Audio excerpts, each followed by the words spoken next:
हम कोर्ट से स्टे लेंगे, तो उसका मकसद क्या होता है वो हम बताता है आर्डर 39।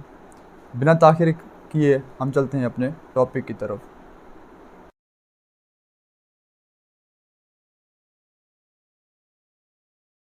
सबसे पहले आपको मैं बताता चलूँ कि इसमें सबसे पहले हमने टेम्परेरी इंजेक्शंस के बारे में सबसे पहले उसकी डेफिनेशन, उसकी नेचर और स्कोप्स का क्या है, उसका ऑब्जेक्ट क्या है, उसके काइंड्स कौन से हैं और कौन कौन से केसेस हैं या कौन कौन सिचुएशंस हैं जिनमें हम टेम्परेरी इंजेक्शंस के लिए अप्लाई कर सकते हैं या उसकी एप्लीकेशन दे सकते हैं, और उसकी आपके पास रिक्वायरमेंट कौन कौन सी हैं और किन प्रिंसिपल्स को कोड नज़र में रखेगी while granting the temporary injections.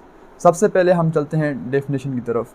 अब ये एक जुडिशल ऑर्डर होता है किसी भी कोर्ट की तरफ से किसी भी पार्टी को कि कोई भी काम करे या कोई भी काम ना करे, किसी काम से बाज आ जाए या किसी काम के करने को हम क्या कहते हैं, इंजेक्शन कहते हैं, टेम्परेरी इंजेक्शंस कहते हैं।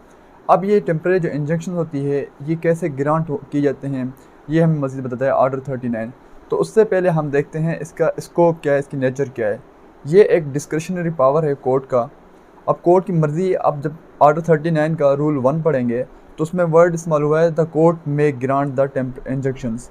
अब कोर्ट में, जहाँ पे वर्ड में इस्तेमाल होता है उसका मतलब होता है ये कोर्ट के पास अख्तियार है कि कोर्ट के पास पावर है कि कोर्ट उसको ग्रांट करे या ना करे। अब ये कोर्ट के ऊपर छोड़ा गया है कि कोर्ट को अगर कोई ग्राउंड्स मिलते हैं या कोर्ट्स देखती है कि यहाँ पे हमें इंजेक्शंस या स्टे देना चाहिए तो वहाँ पे कोर्ट ग्रांट करती है, और जहाँ पे उस कोर्ट को लगता है कि हमें यहाँ पे इंजेक्शंस वगैरह या कोई हमें स्टे वगैरह नहीं देना चाहिए तो वहाँ पे कोर्ट वो क्या कहते हैं ग्रांट नहीं करती। उसके बाद ये जो एक पावर है ये एक एब्सोल्यूट पावर नहीं है कि हाँ भाई आपको लगे तो आपने ये डिस्को दे देनी है, अगर ना लगे तो आपने नहीं देनी।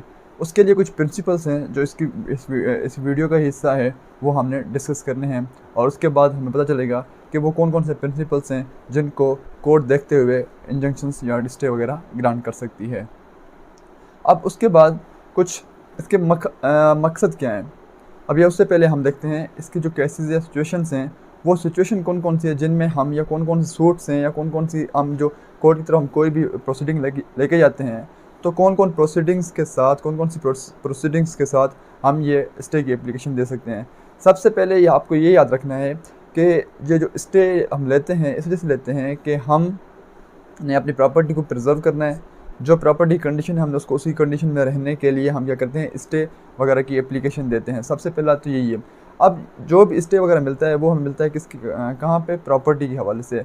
अब किसी को हमने अपनी प्रॉपर्टी पे कंस्ट्रक्शन से रोकना है, किसी को हमने अपनी प्रॉपर्टी बेचने से रोकना है, कोई किराएदार हमारी प्रॉपर्टी के अंदर रहता है तो उसको वो हमें धमकियाँ देता है कि आपने अगर मुझे ग्रांट और मज़ीद लीज़ एग्रीमेंट मेरा ना बढ़ाया तो मैं आपकी प्रॉपर्टी बेच दूंगा, मैं आपकी प्रॉपर्टी पर फ्रॉड बेच दूंगा या मैं कुछ उसको आगे पीछे कर दूंगा। तो उसके लिए हम क्या करते हैं, कोर्ट की तरफ जाते हैं हम स्टे ग्रांट करने के, स्टे के लिए, ताकि कोर्ट उस बंदे को डायरेक्ट करती है कि आपने इस प्रॉपर्टी के ऊपर कुछ नहीं करना। अब ये कोर्ट के आगे के प्रोसीडिंग्स है कोर्ट की, उसमें कोर्ट आ चुकी है। अब आपने इसके ऊपर कोई काम नहीं करना, कोई कंस्ट्रक्शन नहीं करनी है, इसको आगे फर्दर आपने उसको सेल नहीं करना। मतलब जो स्टेटस था वाइल जो हम सूट फाइल करते हैं उस वक्त जो प्रॉपर्टी का स्टेटस है उस स्टेटस को बरकरार रखने के लिए हम क्या करते हैं, कोर्ट क्या करती है, स्टे की एप्लीकेशन ग्रांट करती है, स्टे को ग्रांट करती है, या उसी चीज़ के लिए हम स्टे की एप्लीकेशन देते हैं। अब यहाँ पे हमने ये देखना है सूट, जो कोई भी सूट हो ऐसी जो प्रॉपर्टी से रिलेटेड है। अब फॉर सपोज आपने कोई भी प्रॉपर्टी किसी को मॉर्गेज की है और आपने लोन लिया है। अब वो जो जिससे आप लोन लिया है वो कहता है आपको 6 महीने का आपके पास टाइम था, लेकिन वो आपको 3 महीने के अंदर कहता है कि अगले महीने मेरा कर्ज चुका दे वरना मैं आपकी प्रॉपर्टी बेच दूंगा। तो वहाँ पे भी आप स्टे वगैरह ले सकते हैं। या ऐसी जो आपका कोई किराएदार आपके घर में रहता है वो कहता है कि मैं आपको घर बेच दूंगा, तो उस प्रॉपर्टी के ऊपर, या कोई प्लॉट आपका पड़ा हुआ है किसी ने कब्जा करके उसके ऊपर कंस्ट्रक्शन करना शुरू कर दी है, तो उस ये सारी की सारी सूट्स हैं। अब सबसे पहले तो आपने सूट फाइल करनी है वापस लेने, मतलब उसको पोजीशन वापस लेने के लिए, और उसके साथ साथ आपने क्या करना है, उसकी स्टे एप्लीकेशन देनी है। स्टे एप्लीकेशन में क्या करेगा वो जो मॉर्गेजर होगा या मॉर्गेजी होगा वो प्रॉपर्टी आगे नहीं बेचेगा, और जिसने कब्ज़ा किया प्लाट के ऊपर वो कंस्ट्रक्शन अगर कंटिन्यू करेगा तो वो इलीगल होगी, और कोर्ट किसी भी टाइम उसको ऑर्डर करेगी कि वो उसको गिराया, कंस्ट्रक्शन जो भी करेगा वो उसको गिराया जा सकता है। और तीसरी बात यह है कि जब भी वो पोजीशन होगी जो लीज़ वाले के पास, तो जो भी उसको नुकसान वगैरह होगा वो फिर उस जो टेनेंट है उसको ही पे करना पड़ेगा, अगर उसने कोई डिफ़ॉल्ट से, कोई फ्रॉड से उसने प्रॉपर्टी किसी और को बेच दी। अब ये जो सारी चीज़ें हैं, अपील में भी आप जा सकते हैं, जब अपील में जाएंगे तब भी आप स्टे की एप्लीकेशन दे सकते हैं। जब आप सेटिंग असाइड की 12(2) की जो अंडर द फ्रॉड जो एप्लीकेशन देते हैं, जो भी आपके खिलाफ डिसीजन आता है अंडर द फ्रॉड के मतलब जिसमें फ्रॉड का एलिमेंट शामिल होता है, तो उसमें भी आप स्टे की एप्लीकेशन दे सकते हैं, अपील में भी दे सकते हैं, रिवीजन में भी आप एप्लीकेशन दे सकते हैं स्टे की। अब इसका ऑब्जेक्ट क्या है, जो टेम्पररी इंजंक्शंस होती हैं उसका ऑब्जेक्ट क्या है? उसका ऑब्जेक्ट ये है कि जो आपकी प्रॉपर्टी है उसको प्रिजर्व किया जाए, उसको उस कंडीशन में रखा जाए। और दूसरा ये है कि स्टेटस को जो होता है उसको मेंटेन किया जाए। स्टेटस को मतलब क्या होता है, जो प्रीवेलिंग पार्टी की कंडीशन प्रॉपर्टी की स्टेट थी उसी को उसको प्रीवेल किया जाए। प्रेजेंट जो जिस टाइम सूट फाइल की गई थी तो उसके ऊपर कंस्ट्रक्शन होने लगी थी, अभी हुई नहीं थी, मतलब वो प्लाट खाली पड़ा था, तो उसका वो वाला जो स्टेटस है वो उसको मेंटेन किया जाए, उसकी वो स्टेट जो है उसकी वो जो हालत है वो उसको मेंटेन किया जाए। मतलब जब आपने सूट फाइल की है, अभी उस पर उसने बेचा नहीं था, अभी उसने प्रॉपर्टी बेची नहीं थी, तो वो उसकी वही प्रॉपर्टी मतलब वही स्टेट जो है ना आप बाकी रखने के लिए, मतलब वो अभी बेची नहीं गई प्रॉपर्टी, तो वो स्टेटस बाकी रखने के लिए हम क्या करते हैं, इंजेक्शंस या टेम्पररी इंजेक्शंस का सहारा लेते हैं हम, जिसके ज़रिए स्टे की एप्लीकेशन लेते हैं। और उसके बाद तीसरी बात ये है कि मज़ीद जो कॉम्प्लिसिटी है उससे बचने के लिए और मल्टीपल जो ट्रायल्स बाद में चलेंगे, मल्टीपल जो प्रोसीडिंग्स चलेंगी, उस सब से बचने के लिए हम क्या करते हैं, स्टे कोर्ट ग्रांट करती है। अब फॉर सपोज़ ए ने कब्ज़ा किया है बी की प्रॉपर्टी के ऊपर, अब अगर कोर्ट उसको नहीं रोकेगी तो ज़ाहिर बात है ए तो खुद कोशिश करेगा उसको रोकने के लिए, तो इसमें हो सकता है कि कोई क्रिमिनल केस फिर आगे हमारे सामने आ जाए, वो उसको जाएगा खुद रोकेगा, तो इसमें लड़ाई हो सकती है, इसमें झगड़ा हो सकता है, इसमें किसी को इंजरी हो सकती है, इसमें डेथ हो सकती है। तो उन सारी चीज़ों को अवॉइड करने के लिए हम क्या करते हैं, कोर्ट क्या करती है, स्टे ग्रांट करती है। तो स्टे के ये मकासद हैं, सबसे पहले ही तो आपने प्रॉपर्टी को प्रिजर्व करना है और उसको उसी हालत में रखना है जिस टाइम जो उसकी हालत है सूट फाइल करते वक्त। और तीसरा क्या, ये जो कॉम्प्लिसिटी है और मल्टीपल प्रोसीडिंग्स है उससे बचने के लिए। अब हमारा जो मेन टॉपिक इस वीडियो का वो आता है काइंड्स ऑफ द इंजेक्शंस। अब सबसे पहला जो काइंड है वो कौन सा काइंड है, टेम्पररी इंजेक्शंस आता है। अब टेम्पररी इंजेक्शंस आपको बताता है आर्टिकल 39 रूल 1। अब आर्टिकल 39 रूल 1 आपको ये बताएगा कि आपने एफिडेविट के साथ स्टे की एप्लीकेशन देनी है।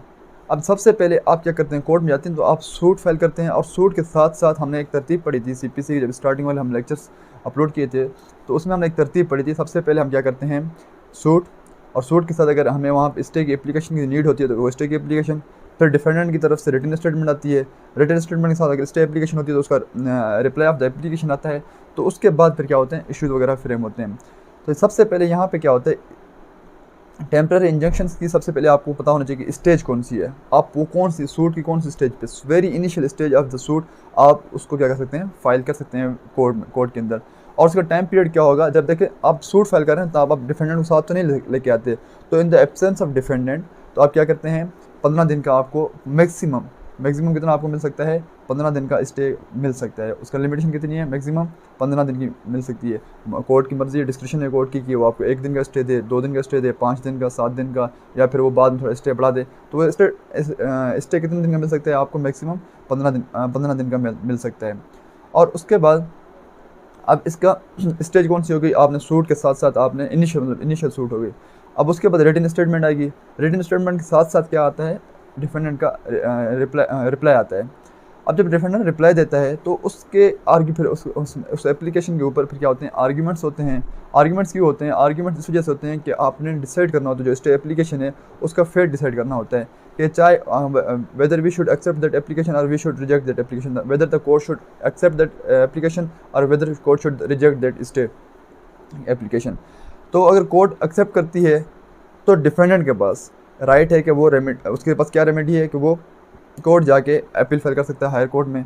और उसके अलावा अगर वो रिजेक्ट होती है तो प्लेंटिफ के पास ये हक होता है रेमेडी, वो अपील, ये रेमेडी है उसके पास कि वो अपील दायर कर सकता है किसी भी हायर कोर्ट में। अब ये थे टेम्पररी इंजेक्शन के बारे में, जो इसका एक ब्रीफ इंट्रोडक्शन था। अब जब आपने कोर्ट ने after the arguments of the application जब उसने रिप्लाई दे दिया, अब उसके बाद कोर्ट उसको मैक्सिमम 6 महीने के लिए आपको ग्रांट कर सकती है। अगर आपकी एप्लीकेशन एक्सेप्ट हो गई है, कबूल हो गई है, कोर्ट उसको देखती है, कोर्ट का ये मानना होता है कि हाँ इसको एप्लीकेशन ग्रांट की जाए, इसको स्टे ग्रांट किया जाए, तो कोर्ट मैक्सिमम आपको 6 महीने का टाइम दे सकती है। या कोर्ट के पास दूसरा ये पावर है कि वो कहती है कि ये आपको स्टे ग्रांट किया जाता है until the disposal of this suit, until the decision of this suit, जब तक ये सूट डिसाइड नहीं होता। अब वेदर वो हो सकता है कि वो सूट 3 महीने के अंदर डिसाइड हो जाए, हो सकता है कि वो सूट 6 महीने के बाद डिसाइड हो जाए। तो वो कोर्ट के पास अख्तियार है कि वो उसको क्या कहती है, या वो 6 महीने का मैक्सिमम आपको स्टे ग्रांट करेगी, या फिर क्या करती है वो ये कहती है कि जब तक वो केस डिसाइड नहीं होता तब तक आपको क्या है स्टे ग्रांटेड है। तो ये अब यहाँ पे हमने देखा कि एक पहला जो इनिशियल स्टेज थी वो कौन सी थी, इनिशियल स्टेज थी सूट के दौरान, सूट के साथ ही आपने स्टे की एप्लीकेशन देनी होती है और उसका मैक्सिमम टाइम कितना है, 15 दिन है। और दूसरी चीज़ क्या है कि आपको कोर्ट ये क्या करती है, 6 महीने का टाइम देती है, या आपको क्या कहती है कोर्ट कि जब तक कोर्ट ये डिसाइड नहीं होता। अब इसमें 2 चीज़ें हैं। फर्स्ट चीज़ ये है कि आपने रूल 3 पर इसको देखेंगे इसी ऑर्डर का, तो वो आपको बताता है कि आपने नोटिस लाजमी भेजना होता है। आपने नोटिस भेजा, वो सर्व नहीं हुआ और उसमें प्लेंटिफ का कोई मतलब कसूर नहीं था, प्लेंटिफ का कोई मिस्टेक नहीं थी, प्लेंटिफ से कोई गलती नहीं हुई थी, उसने अपना जो भी काम करना था वो अपना काम उसने पूरा किया। लेकिन कुछ टेक्निकल एरर या कोई सर्विस में कोई चीज़ ऐसी आ गई, प्रोसेस सर्वर नहीं जा सका, वो बंदा नहीं था, कुछ भी ऐसी चीज़ थी जिसकी वजह से वो उसको सर्विस नहीं मिल सकी, नोटिस नहीं मिल सका कि आपके इस प्रॉपर्टी अगेंस्ट क्या हुआ है, स्टे वगैरह की एप्लीकेशन दी गई है। तब क्या होगा, कोर्ट उसमें उस हालत में, उस सूरत में क्या करती है, आपको वो 15 डेज़ का पीरियड क्या करती है, उसको एक्सटेंड करती है। और उसके बाद अगर डिफेंडेंट टाइम मांग ले, पहली कंडीशन कौन सी है, जब उसको समन सर्व नहीं हुआ और उसमें किसी किस्म की कोई भी मिस्टेक नहीं थी प्लेंटिफ की तरफ से, उसमें किसी किस्म की कोई भी ड्रॉबैक्स या क्या कहते हैं फिलाज नहीं थे डिफेंडेंट की तरफ, प्लेंटिफ की तरफ से उसको नोटिस भेजने में। और दूसरी चीज़ क्या है, दूसरी चीज़ है कि डिफेंडेंट टाइम मांग ले। डिफेंडेंट क्या करे, डिफेंडेंट टाइम मांग ले कि मुझे थोड़ा टाइम दिया जाए ताकि मैं अपनी सूट में मुझे रिप्लाई देने का थोड़ा टाइम दिया जाए। तब उसको फिर वो जब तक वो रिप्लाई नहीं करता तब तक उसको टाइम ग्रांट किया जाता है प्लेंटिफ को स्टे के लिए। अब वो 15 दिन के अंदर वो अपना रिप्लाई जमा कराता है तो उसका टाइम वो 15 दिन होगा। अगर वो 30 दिन के अंदर टाइम अपना रिप्लाई जमा करवाता है डिफेंडेंट, तो उसका स्टे का टाइम कितना होगा, 30 दिन होगा। तो ये ऑर्डर आपको, ये रूल कौन सा बताते हैं, ये रूल आपको दो और जो rule 2A and 2B tells about this. After that comes the perpetual injections. Perpetual और द परमानेंट इंजेक्शंस वो होती हैं, अब देखें एक जो हमने क्या हुआ इश्यूज़, अब यहाँ पे एप्लीकेशन एक्सेप्ट हो गई, एप्लीकेशन एक्सेप्ट होने के बाद क्या होता है, इश्यूज़ फ्रेम होते हैं। अब इश्यूज़ फ्रेम होने के बाद फिर एविडेंस होते हैं। अब एविडेंस के बाद कोर्ट इस नतीजे पे पहुँचती है कि वो जो स्टे है, जो उसने स्टे की एप्लीकेशन दी है वो उसके राइट थे, अब उसको राइट था, वो उसकी मतलब जस्ट थी एप्लीकेशन, ठीक है, मतलब लीगल थी। तो कोर्ट उसको क्या करती है, उसको उस स्टे को क्या कर देती है, परमानेंट कर देती है। अगर वो कोर्ट ये देखती है कि उसने जो ग्राउंड्स उसने लिए हैं या उसने स्टे की एप्लीकेशन हमें दी है उसके हमें कोई ख़ास एविडेंस नहीं मिले और उसने किसी मतलब कोई फ्रॉड की तहत या कोई उसका हक नहीं बनता, उसके पास कोई एविडेंस नहीं है, तो कोर्ट क्या करती है, उसको रिजेक्ट कर सकती है। अब पार्टीज़ जो होती हैं जब इनिशियल स्टेज पे, जब 15 डेज़ का जो स्टे होता है, अगर वो रिजेक्ट हो जाता है, अगर वो रिजेक्ट हो जाता है या 6 महीने वाला जो रिजेक्ट हो जाता है, जब एविडेंस के बाद वो डिसाइड होता है तो पार्टीज़ क्या करती हैं, वेट करती हैं कि हम जब एविडेंस के बाद ये स्टे का हम ऑर्डर आएगा तो हम उसको देखेंगे। अब वो जो ऑर्डर आता है वो किस में आता है, in the shape of judgement और डिक्री आता है। अब पार्टीज क्या करती हैं, वेट करती हैं, इनिशियल स्टेज पे वो सूट फाइल नहीं करती। जब इनिशियल स्टेज वाला 15 दिन वाला वो रिजेक्ट हो जाता है, तब वो या एक्सेप्ट हो जाता है, तो पार्टीज क्या करती हैं, वो सूट के लिए नहीं जाती हैं अक्सर। तो क्या करती हैं, वो वेट करती हैं कि हम देखते हैं कि एविडेंस के बाद क्या इसका फेट निकलता है या क्या इसका मतलब ये इसका क्या डिसाइड होना है। तो वो उसका वेट करती है। अगर जब वहीं पे भी क्या होगा, रेमेडी क्या होगी, आपके पास अपील होगी, जो भी अग्रीड पार्टी होगी उसके पास रेमेडी कौन सी होगी, अपील की रेमेडी होगी। अब इसकी स्टेज कौन सी है, इसकी स्टेज है after recording of the evidence. और जो सूट हमने पहले टेम्पररी इंजंक्शन से, उसकी स्टेज कौन सी है, उसकी स्टेज है at very initial stage of the suit. अब उसके बाद आते हैं मैंडेटरी इंजंक्शंस। मैंडेटरी इंजंक्शंस कौन सी होती हैं कि कोर्ट किसी को डायरेक्ट करती है कोई काम करने के लिए। अब कोई भी गवर्नमेंट का इदारा है, उसको अगर कोर्ट कोई डायरेक्शन देती है कि आप ये काम इस तरीके से करें, तो उसे क्या कहते हैं, हम मैंडेटरी इंजंक्शंस कहते हैं। अब आपके NIC वगैरह पे या आपकी डिग्री शीट के ऊपर आपका नाम गलत लिखा गया है, तो आप कोर्ट में जाते हैं कि आपको यूनिवर्सिटी को, आप नादरा को ये डायरेक्ट करेंगे मेरा नाम यहाँ पे सही कर दें, वो तो इसको क्या कहते हैं, हम मैंडेटरी इंजंक्शंस कहते हैं। अब उसके बाद इसकी रिक्वायरमेंट कौन सी हैं, इसकी रिक्वायरमेंट्स और जो मैंडेटरी इंजेक्शंस का टाइम पीरियड होता है, जो स्टेज होती है, वो भी after recording of the evidence होता है। अब यहाँ पे जो रिक्वायरमेंट्स होती है वो रिक्वायरमेंट सिर्फ एक रिक्वायरमेंट है कि आपने उसको नोटिस भेजना है। नोटिस ऐसी कंडीशन भेजना है कि मतलब नोटिस अगर मतलब जहाँ पे अब फॉर सपोज एक ऐसा काम है जहाँ पे आपने नोटिस अगर भेजेंगे तो लेट हो जाएगी, तो लेट हो जाएगी मतलब अगर नोटिस भेजा फिर वो उसमें रिप्लाई आएगा तब तक बहुत लेट हो जाएगी, मतलब उसका कोई फ़ायदा नहीं रहेगा, स्टे देने का या इंजंक्शन ग्रांट करने का कोई फ़ायदा नहीं रहेगा।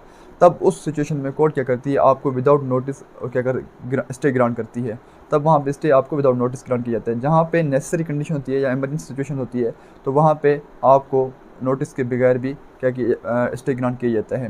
और फॉर सपोज कोई गवर्नमेंट के पास प्रॉपर्टी पड़ी हुई है आपकी, वो प्लेज की हुई है आपने या कोई मॉर्गेज में दी हुई है, तो गवर्नमेंट उसको बेचने जा रही है, तो इसमें आपको कोर्ट क्या करेगी, अगर आप कोर्ट कहेगी कि मैं आप क्या कहते हैं उसको नोटिस भेजूंगी, वो नोटिस क्या कहते हैं रिप्लाई में बहुत टाइम लग जाएगा, फिर ये उसको उस टाइम तक वो क्या हो जाएगी, बिक जाएगी। तो उससे क्या करती है कोर्ट, उसको स्टे ग्रांट कर देती है जहाँ पे भी नेसेसरी होता है, जहाँ पे भी इमरजेंसी सिचुएशन होती है। तो ये रूल 3 आपको बताएगा। उसके बाद आते हैं जो प्रिंसिपल्स हैं। सबसे पहले जो प्रिंसिपल है वो है प्राइमा फेशिया का। अब प्राइमा फेशिया का मतलब बादियो नज़र। अब कोर्ट ये देखती है कि हाँ लिमिटेशन है, इसने सही फॉरम में फ़ाइल किया है, केस बनता है, मतलब कोर्ट को ये दिखाई दे कि हाँ इसका वाकई केस बनता है, तब उसे क्या कहते हैं उसको कोर्ट क्या करती है स्टे। ये सबसे पहला प्रिंसिपल है प्राइमा फेशिया का कि उसने उसको किसको देखना है कि वाकई उसका केस बनता है नहीं बनता, उसका ये एप्लीकेशन वैलिड है नहीं वैलिड, तो सारा कोर्ट देखती है। लिमिटेशन है नहीं है, फॉर्म सही पे फाइल किया नहीं किया, जुरिस्डिक्शन है कोर्ट की नहीं है, डॉक्यूमेंट उसके साथ हैं नहीं है प्रॉपर्टी के, तो वो सारा कोर्ट देख के फिर आगे मूव करती है। उसके बाद होता है बैलेंस ऑफ कन्वीनियंस। अब बैलेंस ऑफ कन्वीनियंस का दूसरा प्रिंसिपल ये है कि अगर हम उसको स्टे ग्रांट ना करेंगे तो उस पर वो प्लेंटिफ क्या हो जाएगा, उसके लिए बहुत सारी इनकन्वीनियंस काज हो जाएगी, मतलब वो काज बनेगा बहुत सारे इनकन्वीनियंस के लिए, किसके लिए, प्लेंटिफ के लिए। और तीसरी चीज़ क्या है, इररिपेरेबल लॉस हो जाएगा किस प्लेंटिफ को। अब इररिपेरेबल लॉस को क्या होगा कि उसने घर बनाया एक जगह पे, उसको फॉर सपोज उसने एक प्लॉट कहीं भी लिया, उसने घर बना दिया वहाँ पे। अब जिसकी वो प्रॉपर्टी थी, जिसने उसको प्लॉट बेचा था, अब उसको पास आता है, कहता है कि ये प्रॉपर्टी आप यहाँ से डिस्ट्रॉय करें अपनी, यहाँ पे ये अपना घर यहाँ पे गिरा दें, यहाँ पे किसी और को बेचना है या किसी पे कोई और चीज़ लगनी है, आप ये घर अपना कहाँ लगाएं, दूसरी जगह पे मैं आपको प्लॉट देता हूँ, आप वहाँ पे जाके ये बिल्ड करें। ठीक है, तो ये क्या होता है, इररिपेरेबल लॉस। तो मतलब वो अब कैसे, वो एक ऐसा लॉस जिसकी आप मॉनेटरी वैल्यू ना मेजर कर सकें, उसे हम कहते हैं इररिपेरेबल लॉस कहते हैं। और फॉर सपोज एक बंदा है, वो कहता है कि इसने मुझे प्लॉट मैंने से प्लॉट ख़रीदा है, उसकी कीमत थी 50 लाख। अब प्लॉट ख़रीदा, फिर उसके बाद जो मतलब उसकी इनिशियल स्टेजेस पे जो भी बंदे को मतलब पैसे देने के हवाले से या कोई और चीज़ वो उसको मतलब मेंटल प्रेशर होता है या जो भी चीज़ होती है उसके पास, तो वो आप मेजर नहीं कर सकते उसको। तो वो क्या होता है, एक अगर वो उससे चीज़ वापस मतलब अगर उसको कोई इस चीज़ कोई बंदा वो प्लॉट से छीन रहा है तो वो उससे क्या हो रहा है, इररिपेरेबल लॉस हो रहा है। अगर वो ये कहता है कि आप सिर्फ स्पेसिफिक परफॉर्मेंस के लिए जाते हैं कि जो चीज़ हमने जैसे एग्रीमेंट हमारा हुआ था वैसे ही परफॉर्म किया जाए, तो उसे कहते हैं हम स्पेसिफिक परफॉर्मेंस। तो अगर उसमें आपने किसी किस्म की किसी किस्म का आपने मॉनिटरी क्लेम नहीं किया कि भाई अच्छा मेरा प्लॉट है या मुझे प्लॉट दिया जाए या उसकी मुझे कीमत दी जाए, कितनी कीमत दी जाए, 50 लाख दी जाए, अब ये इररिपेरेबल लॉस नहीं होगा क्योंकि आपने उसकी कीमत लगा दी है। तो ये किसके बारे में, ये जो इसके प्रिंसिपल्स हैं, आपने सबसे पहला प्राइमा फेशिया और दूसरा उसके बाद कौन सा है, बैलेंस ऑफ कन्वीनियंस, और तीसरा कौन सा है, इररिपेरेबल लॉस। तीन चीज़ों को देख के कोर्ट क्या करती है, स्टे ग्रांट करती है। जो मैंने आपको स्टार्ट में बताया था कि वो स्टे ग्रांट वगैरह करने के लिए कौन कौन से प्रिंसिपल्स देखे जाते हैं। अब उसके बाद जो लास्ट चीज़ है हमारे यहाँ पे, कंटेम्प्ट टू द कोर्ट। अब कोर्ट ने ऑर्डर किया कि आपने इसके ऊपर कोई कंस्ट्रक्शन नहीं करनी, आपने ये प्रॉपर्टी नहीं बेचनी, आपने ये पिलेज प्रॉपर्टी आपके पास पड़ी है किसी और को ट्रांसफ़र नहीं करनी। अगर फिर भी बंदा उसको ट्रांसफ़र करता है, उसको डैमेज करता है, उसको बेच देता है या उसके ऊपर कोई कंस्ट्रक्शन वगैरह करता है, तो उसने क्या किया है, कंटेम्प्ट ऑफ कोर्ट किया है। अब कंटेम्प्ट ऑफ कोर्ट के लिए 2 रिक्वायरमेंट्स लाजमी हैं। सबसे पहले उसके पास समन गया हो, उसको नोटिस गया हो कि हाँ भाई इस एप्लीकेशन इस प्रॉपर्टी के तहत इस प्रॉपर्टी के ऊपर एप्लीकेशन दायर है। किस चीज़ की एप्लीकेशन दायर है, स्टे एप्लीकेशन है। और दूसरा चीज़ उसको ये पता हो कि कि जो ऑर्डर है कोर्ट का उसका वो पता हो, उसकी नॉलेज हो। अगर ये दोनों चीज़ें उसको पता होंगी तो फिर उसके ऊपर क्या होता है, कंटेम्प्ट ऑफ कोर्ट का एक क्या कहते हैं ऑफेंस कमिट लगता है, जिसकी सज़ा जो होती है अटैचमेंट होती है और प्रॉपर्टी को अटैच किया जाएगा, उसकी प्रॉपर्टी को अटैच किया जाएगा। और उसके साथ साथ अगर हो सकता है ये कोर्ट की फिर डिस्कशन आती है कि उसको फिर वो 6 महीने के मैक्सिमम 6 महीने के लिए वो उसको इम्प्रिजन भी कर सकती है। अब ये तो सिंपल जो हो एक इसका ओवरव्यू था, कॉन्सेप्ट था, आर्डर 39 का वो था। अब यहाँ पे कुछ जो वर्ड्स इस्तेमाल हुए हैं बुक में हमने वो देखने हैं, सीपीसी में जो रूल्स में वर्ड्स इस्तेमाल हुए हैं हमने वो देखने हैं। सबसे पहले आपका जो सूट है, जो सॉरी स्टे एप्लीकेशन है, उसको किसके साथ आपने किसके साथ आपने फाइल करनी है, एफिडेविट के साथ आपने फाइल करनी है। और वहाँ पे दूसरा वर्ड इस्तेमाल हुआ है मे का, जो आप देखेंगे तो मैंने पहले ही बताया था आपको। तो उसका मतलब क्या होता है, डिस्क्रिशनरी पावर होता है। और उसमें एंड पे लिखा गया है डिस्पोजल ऑफ द सूट और द अंटिल जो भी उसके फर्दर आर्डर्स होंगे कोर्ट के उसके। तो फर्दर आर्डर्स का मतलब क्या होगा, 6 मंथ का ड्यूरेशन। और जो डिस्पोजेबल ऑफ द सूट होगा मतलब जब तक डिसीजन नहीं आता सूट का तब तक वो क्या किया जाता है उसको ग्रांट किए जाते हैं, स्टे ग्रांट किया जाता है। तो ये कौन बताएगा आपको, आर्डर 39 रूल 1 बताएगा। अच्छा, उसके बाद आर्डर 39 रूल 2 और उसका सबसेक्शन 3 क्या कहते हैं, सब रूल 3 क्या कहते हैं, कंटेम्प्ट ऑफ द कोर्ट कहते हैं। कंटेम्प्ट ऑफ कोर्ट होगा, आपने आर्डर नहीं माना उसकी पनिशमेंट क्या है, अटैचमेंट के साथ साथ इम्प्रिजनमेंट है। और उसके बाद जो आर्डर 2A और 2B, ये मैंने आपको पहले भी बताया है, ये किसके बारे में है, ये एक्सटेंशन, ये तो पहले आपको बताएगा टाइम पीरियड कितना है। और उसके बाद उसमें आपने एक्सटेंड करना है तो वो कैसे करना है। जब आपने एक्सटेंड करना है 6 मंथ का टाइम, तो उसमें आपने रीजन्स मेंशन करने हैं। और उसकी जो रिपोर्ट होती है वो आपने हाई कोर्ट में जमा करानी चाहिए। किसने, कोर्ट ने। जो लोअर कोर्ट उसको ग्रांट कर रही है स्टे और उसको बढ़ा रही है, तो वो उसके हाई कोर्ट में उसने जमा करानी होती है उसकी रिपोर्ट। उसके बाद आर्डर 39 और रूल 3 सिर्फ आपको बताएगा नोटिस के बारे में, और कि नोटिस आपने उसको लाजमी भेजना होता है। तो ये सारा का सारा था आर्डर 39 के बारे में, जिसमें हमने टेम्परेरी इंजेक्शंस के साथ साथ उसकी डिफरेंट काइंड्स, उसकी डेफिनेशंस वगैरह के बारे में पढ़ा। Thank you all.